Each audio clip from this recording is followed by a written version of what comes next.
മുന്നോടിയായി തദ്ദേശ ഭരണ വാർഡുകളുടെ സംവരണം ഈ മാസം അവസാനം നിശ്ചയിക്കും. നറുക്കെടുപ്പിലൂടെയാണ് സംവരണ വാർഡ് തിരഞ്ഞെടുക്കുക. 2015-ലെയും 2020-ലെയും തിരഞ്ഞെടുപ്പുകളിൽ തുടർച്ചയായി സംവരണം ഉണ്ടായിരുന്ന വാർഡുകളെ നറുക്കെടുപ്പിൽ നിന്നും ഒഴിവാക്കും. വാർഡ് പുനർവിഭജനത്തിലൂടെ പുതുതായി രൂപീകരിച്ച വാർഡിൽ നിലവിലുള്ള സംവരണ വാർഡിലെ 50% കൂടുതൽ ജനസംഖ്യ ഉണ്ടെങ്കിൽ അത് നിലവിലുള്ള സംവരണ വാർഡായി കണക്കാക്കും. സ്ത്രീ, പട്ടികജാതി സ്ത്രീ, പട്ടികവർഗ സ്ത്രീ, പട്ടികജാതി, പട്ടികവർഗം എന്നിങ്ങനെ 5 വിഭാഗങ്ങൾക്കാണ് തദ്ദേശ സ്ഥാപന വാർഡുകളിൽ സംവരണമുള്ളത്. സ്ത്രീകൾക്ക് ഓരോ തദ്ദേശ സ്ഥാപനത്തിലും 50%, പട്ടികജാതി, പട്ടികവർഗ വിഭാഗങ്ങൾക്ക് ജനസംഖ്യയ്ക്ക് ആനുപാതികമായുമാണ് സംവരണം നിശ്ചയിക്കുക.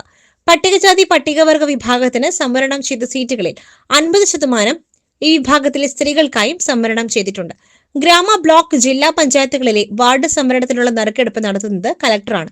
മുനിസിപ്പാലിറ്റികളിൽ തദ്ദേശ വകുപ്പ് ജില്ലാ ജോയിന്റ് ഡയറക്ടറും കോർപ്പറേഷനുകളിൽ തദ്ദേശ വകുപ്പ് അർബൻ ഡയറക്ടറുമാണ് വാർഡ് സംവരണം നിശ്ചയിക്കുക. രാഷ്ട്രീയ പാർട്ടി പ്രതിനിധികളുടെ സാന്നിധ്യത്തിലാകും നറുക്കെടുപ്പ്. സംവരണം നിശ്ചയിക്കുന്നതിന് സംസ്ഥാനത്തെ എല്ലാ തദ്ദേശ സ്ഥാപന സെക്രട്ടറിമാർക്കും 26-ന് ഓൺലൈൻ പരിശീലനം നൽകുമെന്ന് സംസ്ഥാന തെരഞ്ഞെടുപ്പ് കമ്മീഷണർ എ ഷാജഹാൻ അറിയിച്ചു. 2025-ലെ തദ്ദേശ പൊതു തെരഞ്ഞെടുപ്പിൽ നിലവിൽ നിശ്ചയിച്ചതിനേക്കാൾ പോളിംഗ് ബൂത്തുകൾ കൂടും. കരട് വോട്ടർ പട്ടിക അനുസരിച്ച് 30,759 പോളിംഗ് ബൂത്തുകളാണ് കമ്മീഷൻ നിശ്ചയിച്ചിരിക്കുന്നത്.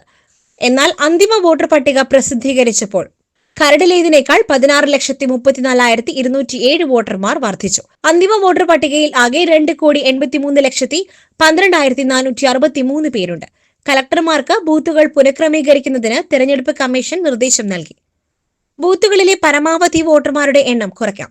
പഞ്ചായത്തുകളിൽ ഒരു വാർഡിൽ 1,200 വോട്ടർമാർക്ക് ഒരു പോളിംഗ് ബൂത്ത് എന്ന നിലയിലും മുനിസിപ്പാലിറ്റികളിലും കോർപ്പറേഷനുകളിലും 1,500 വോട്ടർമാർക്ക് ഒരു പോളിംഗ് ബൂത്ത് എന്ന നിലയിലുമാകും ക്രമീകരണം. SS Gold, Pure Gold. SS Group, Nilambur.